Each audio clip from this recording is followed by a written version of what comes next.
Assalamualaikum warahmatullahi wabarakatuh.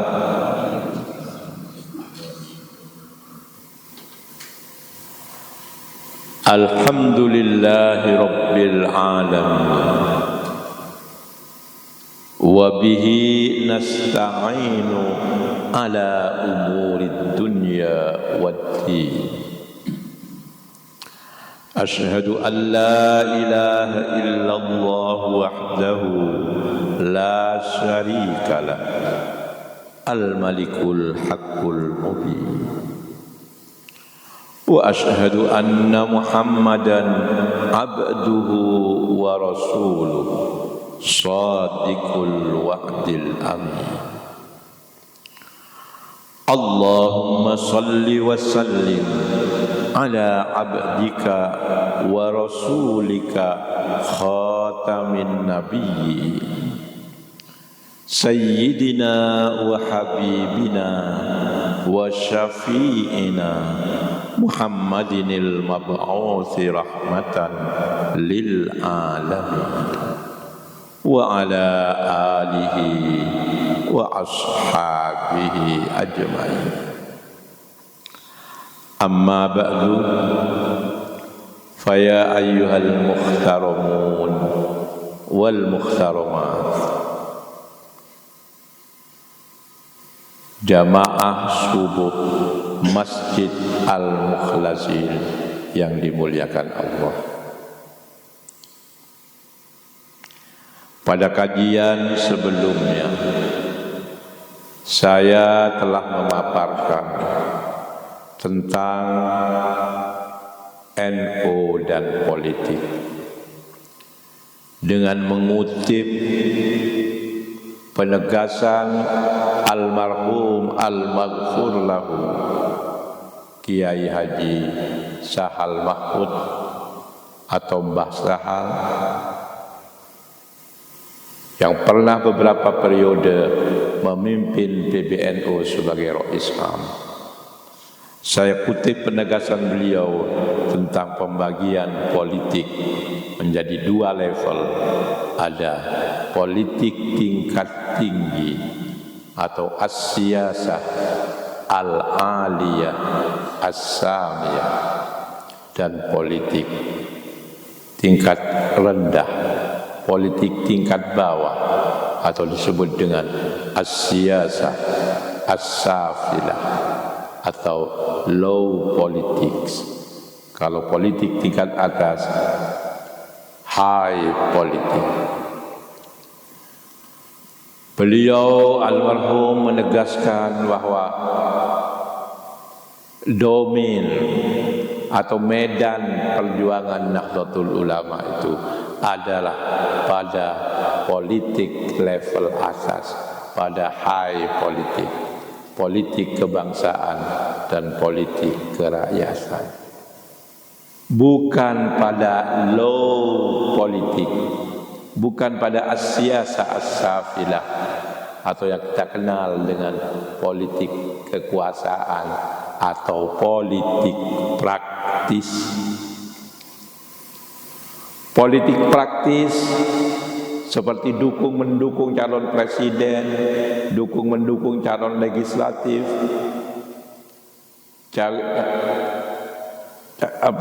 dukung-mendukung calon bupati, wakil bupati, wali kota, wakil wali kota, itu bukan domain, bukan medan tempat bermainnya NU. Itu adalah tempat bermainnya partai-partai politik. Entah itu Partai Kebangkitan Bangsa, entah itu Partai Persatuan Pembangunan, entah itu Partai Golkar, Partai Amanat Nasional, Partai Nasdem, Partai Gerindra, dan lain sebagainya, dan lain sebagainya. Bukan medan permainan medan bergarap, bukan lahan garapan Nahdlatul Ulama sebagai jam'iyah. Tapi politik praktis itu adalah lahan permainan, lahan garapan, lahan perjuangan partai-partai politik untuk memenangkan pemilu, memenangkan pilpres, memenangkan pilkada, dan lain sebagainya. Ini penting untuk dicatat supaya kita tidak merugikan Nahdlatul Ulama sebagai organisasi kemasyarakatan Islam, atau dalam istilah kerennya itu sebagai jam'iyah diniyah ijtimaiyah, yang terjemahannya adalah organisasi keagamaan dan kemasyarakatan, atau organisasi sosial keagamaan. Kalau kita membawa Nahdlatul Ulama sebagai jam'iyah ke dalam medan politik praktis, itu banyak merugikannya daripada menguntungkan Nahdlatul Ulama. Almarhum al-maghfur lahu Kiai Sahal Mahmud sangat-sangat memahami hal ini. Makanya beliau mengingatkan pada waktu rapat pleno PBNU di Pondok Pesantren Asy'ariyah Kalibeber Wonosobo tahun 2014, ya, berarti sekitar 1 dekade yang lalu, agar NU jangan cawe-cawe sebagai jam'iyah dalam mengurusi politik praktis. Itu medannya PKB, itu medannya P3, itu medannya Golkar, itu medannya PDIP, dan lain sebagainya, dan lain sebagainya. Ini peringatan yang sungguh didasarkan oleh pengalaman panjang Nahdlatul Ulama. Saya adalah kader Nahdlatul Ulama yang dilahirkan di sebuah pulau, yang pulau itu dikenal juga sebagai Jaziratul Nahdlah, Pulau Nahdlatul Ulama, karena hampir 100% warganya itu adalah Nahdlatul Ulama. Saya lahir di situ, dan saya mulai aktif di organisasi yang berafiliasi kepada Nahdlatul Ulama itu sejak SMP. Sejak lahir sudah NU. Aktif dalam organisasi NU itu sejak SMP tahun 1964. Itu hampir berapa puluh tahun yang lalu. Berapa? 60 tahun yang lalu. Aktif di organisasi yang bernama Ikatan Pelajar Nahdlatul Ulama. Guru-guru saya itu adalah tokoh-tokoh NU di Pulau Madura. Ada yang bernama almarhum al-maghfur lahu Kiai Haji Abdullah Shal, yang masih cicitnya Syekhona Khalil Al-Bangkalani. Itu guru saya, tempat saya menimba ilmu di pesantrennya, walaupun sistem kalong. Dan di sekolah saya juga berguru kepada beliau di sekolah persiapan Institut Agama Islam Negeri Sunan Ampel Cabang Bangkalan, SPIAIN Bangkalan. Saya tinggal bersama kakek dari seorang perempuan yang sekarang menjadi pendamping saya. Kakek ini adalah ketua cabang Nahdlatul Ulama sejak tahun 1955 sampai menjelang lahirnya partai politik P3. Beliau adalah ketua cabang Nahdlatul Ulama. Sebelum Nahdlatul Ulama berfusi dalam Partai Persatuan Pembangunan.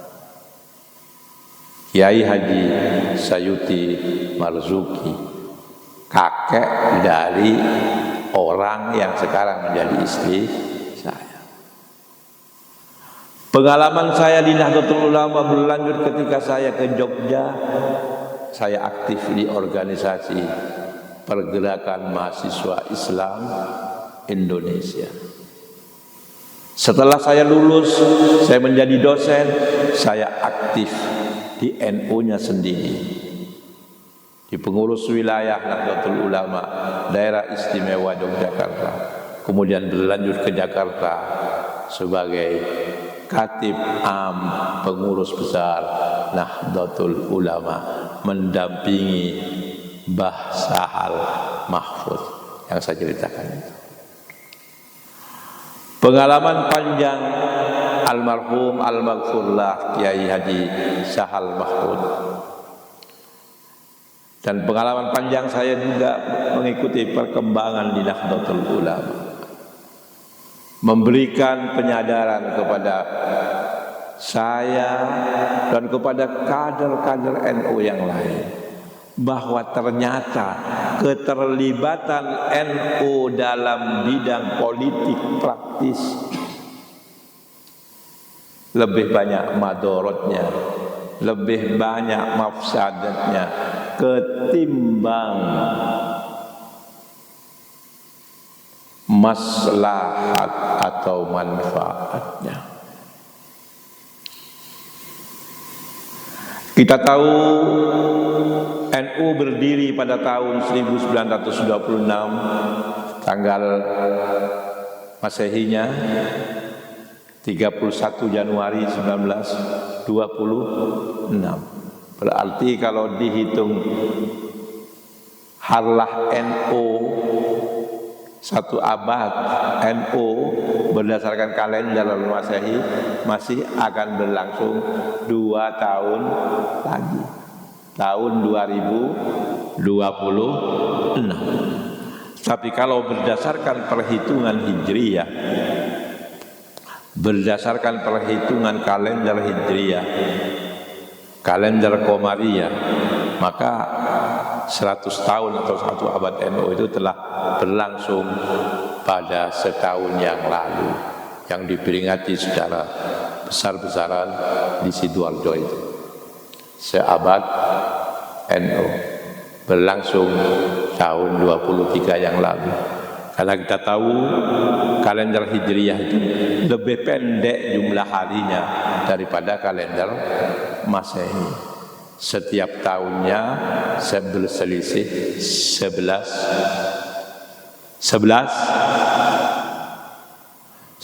hari ya. Jadi kalau kalender Masehi itu 365, kalender Hijriyah itu 354.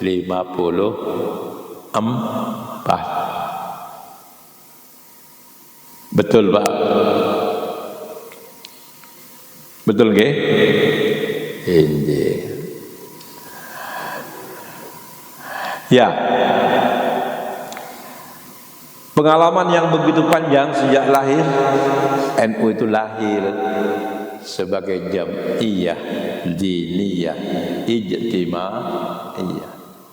NU lahir sebagai organisasi keagamaan dan kemasyarakatan atau sosial keagamaan. Kemudian di era kemerdekaan NU bergabung dalam partai yang bernama Masumi, Majelis Syura Muslimin Indonesia, bergabung dengan organisasi-organisasi yang lain seperti Muhammadiyah, Al-Wasliyah dan lain sebagainya. Seperti tahun 52, karena berbagai intrik yang terjadi di internal Masyumi, NU keluar dari partai Masyumi. Jadi disinilah keterlibatan NU secara intens dalam bidang politik. Walaupun sebelumnya ketika berada di dalam partai Masyumi sudah terlibat dalam politik praktis. Tapi politik praktis pada waktu itu lebih banyak ya mengarah kepada politik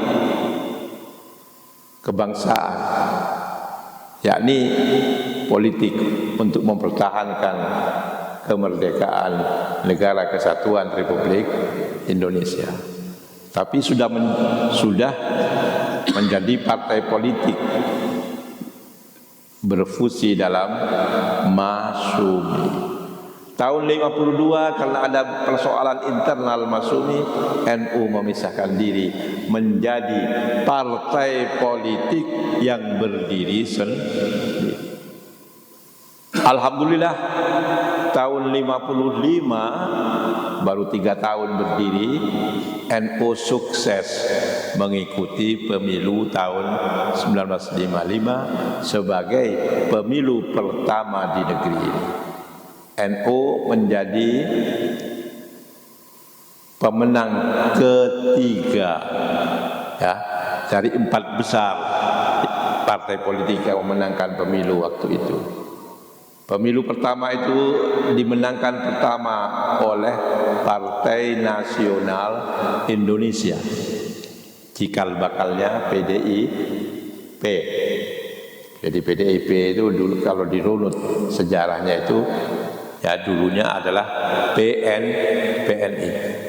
PNI itu juara 1. Juara 2-nya adalah Masyumi, di mana NU sudah keluar dari Masyumi itu pada tahun 52, 3 tahun sebelumnya.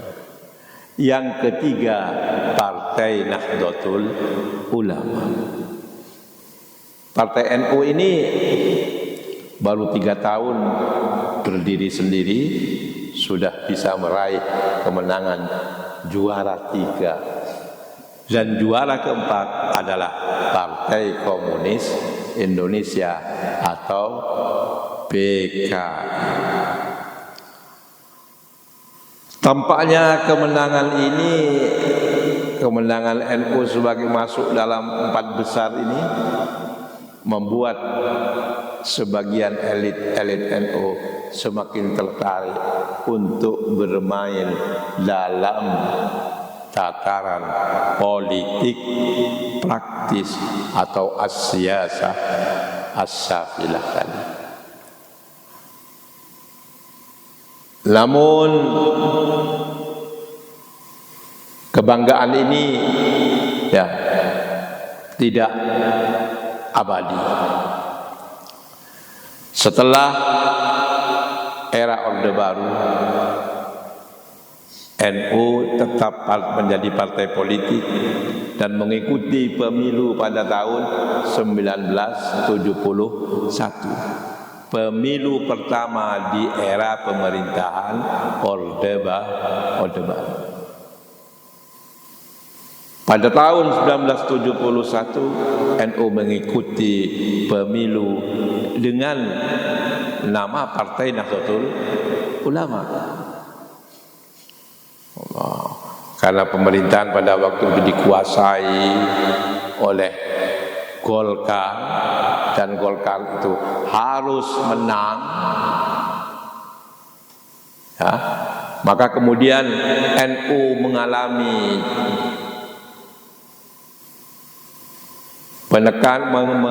tekanan dari penguasa Orde Baru pada waktu itu, sehingga pada tahun 1977 NU dipaksa untuk fusi bergabung dengan partai-partai Islam yang lain, Parmusi, Perti, PSII, ya, bukan PSII, bukan sepak bola, ya, bukan PSSI, PSII, Partai Syarikat Islam Indonesia, Perti, Persatuan Tarbiyah Islamiyah, dipaksa untuk bergabung atau fusi menjadi Partai Persatuan Pembangunan. Di bawah pemerintahan Orde Baru, NU ternyata memang kurang disenangi oleh pemerintah Orde Baru, sehingga unsur-unsur lain di NU yang sebetulnya lebih kecil daripada NU dimenangkan oleh Orde Baru untuk menguasai Partai Persatuan Pembangunan. Muncullah pada waktu itu tokoh semacam Jailani, Naro dari Partai Parmusi. Dia bisa menguasai Nahdlatul, bisa menguasai Partai Persatuan Pembangunan, mengalahkan Nahdlatul Ulama. Yang itu terjadi pada tahun 1977.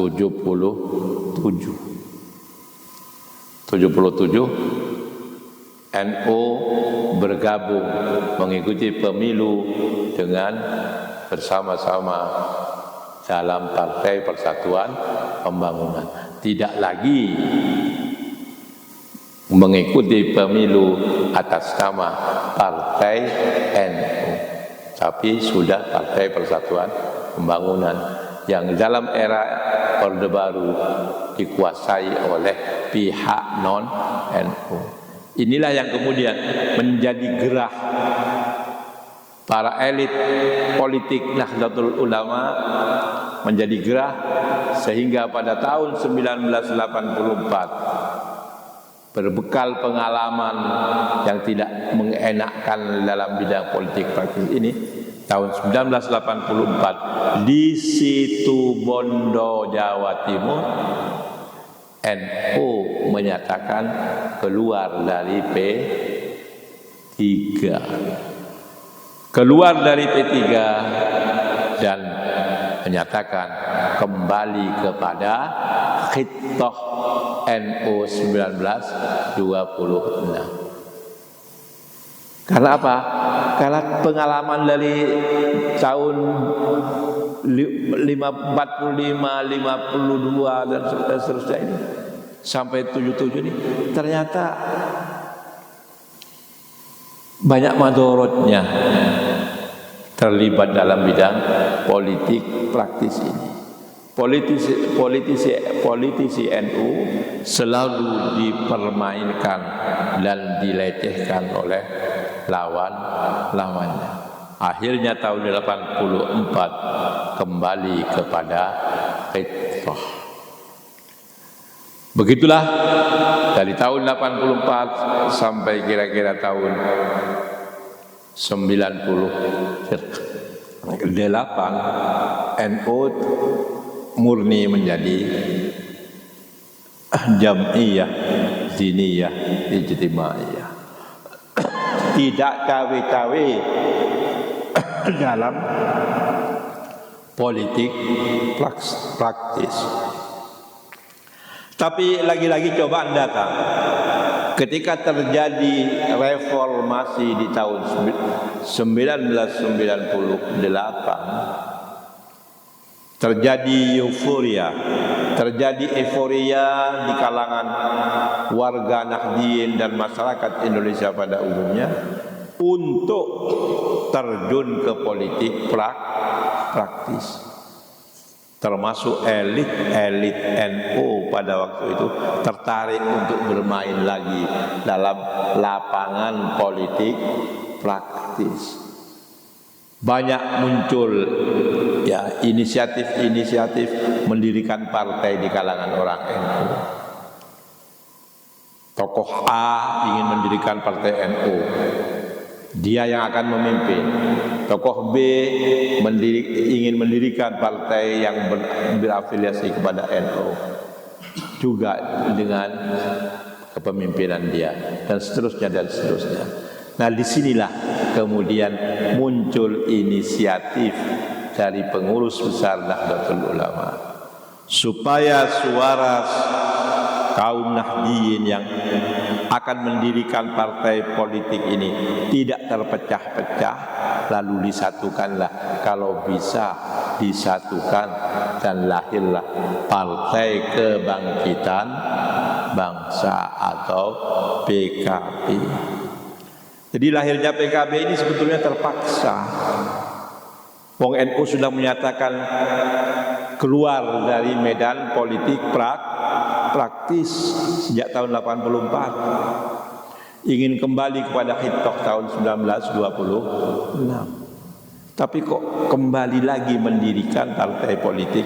Sebetulnya ini karena terpaksa.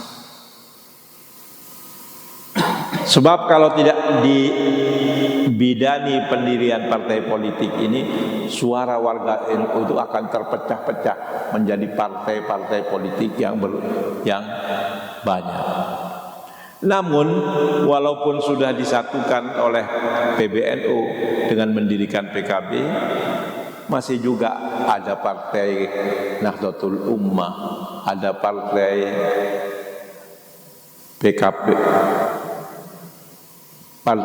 PKNU kalau salah ya, PKNU, ada partai Nahdlatul Ummah dan lain sebagainya. Tapi saya kira cuma tiga itu ya. Nah, setelah PKB ini dibesarkan oleh NU, maka kemudian ada kesadaran untuk kembali kepada Hitoh lagi. Apalagi PKB dianggap sudah dewasa, sudah bisa disapih. Kalau bayi itu sudah bisa disapih, maka disapihlah PKB ini, sehingga NU kembali kepada Hitohnya lagi, ya, tidak lagi terlibat dalam partai politik atau dalam politik praktis. Sekarang ini kita berada pada era yang seperti itu. NU tidak lagi menjadi partai politik. NU tidak lagi berfusi dalam sebuah partai politik. NU menjadi ormas Islam murni. Ya, itu. Namun yang namanya syahwat politik, bapak-bapak, ibu-ibu ya, itu tidak pernah padam. Kalau orang itu sudah terlalu lama berkubang dalam politik praktis, ya, seperti NU terlalu lama berkubang di politik praktis, untuk meninggalkan politik praktis sama sekali ini sulit. Sehingga ya, ketika NU sudah menyatakan kembali kepada Hitoh ini, yang namanya godaan-godaan untuk cawe-cawe dalam bidang politik praktis itu selalu datang. Itulah yang terjadi sekarang ini, ketika elit-elit NU terlibat dalam mendukung terhadap paslon-paslon tertentu, partai-partai tertentu. Padahal katanya NU itu netral. Kalau dalam bahasa diplomasi itu NU adamul inkhiyaz, non-blok, tidak memihak kemana-mana. Tapi ternyata yang terjadi adalah syiddatul inhiyaz, bukan adamul inhiyaz, tidak memihak, tapi justru sebaliknya yang terjadi adalah syiddatul inhiyaz, memihak secara terang-terangan, secara kuat kepada pihak-pihak tertentu. memusuhi pihak-pihak tertentu, merangkul pihak-pihak tertentu. Terjadilah di NU itu rekrutmen kepengurusan yang tidak didasarkan pada prinsip asas kaderisasi yang benar. Tiba-tiba muncul orang yang tidak pernah menjadi pengurus NU di tingkat bawah, tapi justru dia menjadi pimpinan daerah, ya, provinsi dari sebuah partai politik. Tiba-tiba ketua DPD PDIP Kalimantan Selatan bernama Haji Maming misalnya, tiba-tiba muncul dalam kepengurusan sebagai bendahara umum PBNU, yang kemudian beberapa waktu setelah itu tertangkap OTT KPK. Rekrutmen yang seperti ini merekrut kader-kader partai politik, sebaliknya berusaha untuk menyingkirkan kader-kader politik yang lain. Ini bukan sikap adamul inhiyaz, bukan sikap netral, bukan sikap non-blok kalau istilah diplomasi, tapi justru ini adalah sikap syiddatul inhiyaz, sangat-sangat memihak. Maka yang terjadi apa? Yang terjadi adalah gegeran, kegaduhan di lingkungan warga NU. Akibat elit-elitnya sulit untuk melepaskan diri dari permainan politik praktis. Akhirnya apa yang terjadi?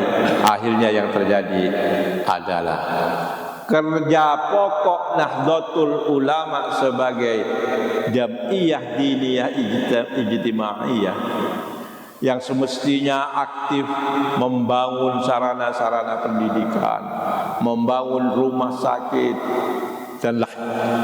dan fasilitas-fasilitas pemberdayaan umat yang lain terbengkalai.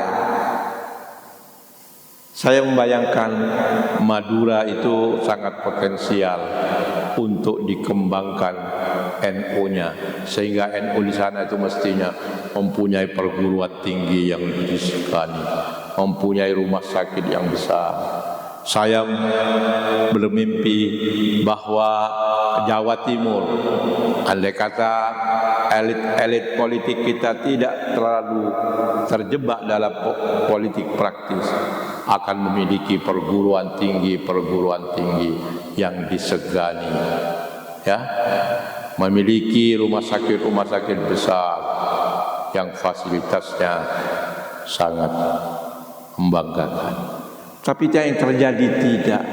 Kerja-kerja sosial semacam ini justru terbengkalai oleh keterlibatan elit-elit NU dalam politik praktis, dalam as-siyasah as-safilah.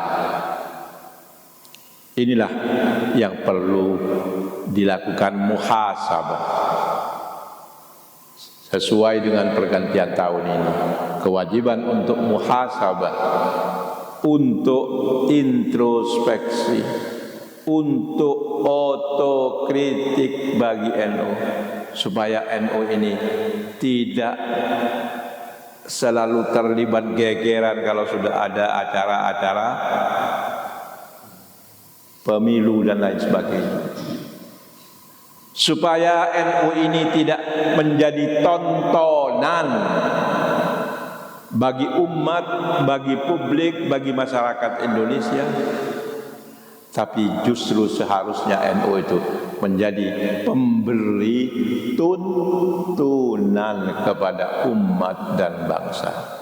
Ini sebuah otokritik dari saya, Abdul Malik Madani, yang sejak kecil sudah NU dan pernah menjabat kedudukan sebagai pengurus teras di PBNU, saya melakukan otokritik ini dengan ikhlas, dengan maksud untuk mengajak para elit NU memperbaiki diri demi kebesaran NU di masa mendatang. Semoga Allah menyadarkan kita bersama, khususnya para elit NU, untuk kembali kepada apa yang diinginkan oleh para muassis, para pendiri NU dahulu, dan ditegaskan kembali oleh almarhum al-maghfur lahu Kiai Haji Sahal Mahfud sekitar 10 tahun yang lalu.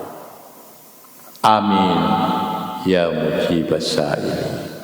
Wa akhiru da'wana anil hamdulillahi rabbil alamin. Wallahul muwaffiq wa huwal musta'an wa alaihi tuklan. Wassalamu alaikum warahmatullahi wabarakatuh.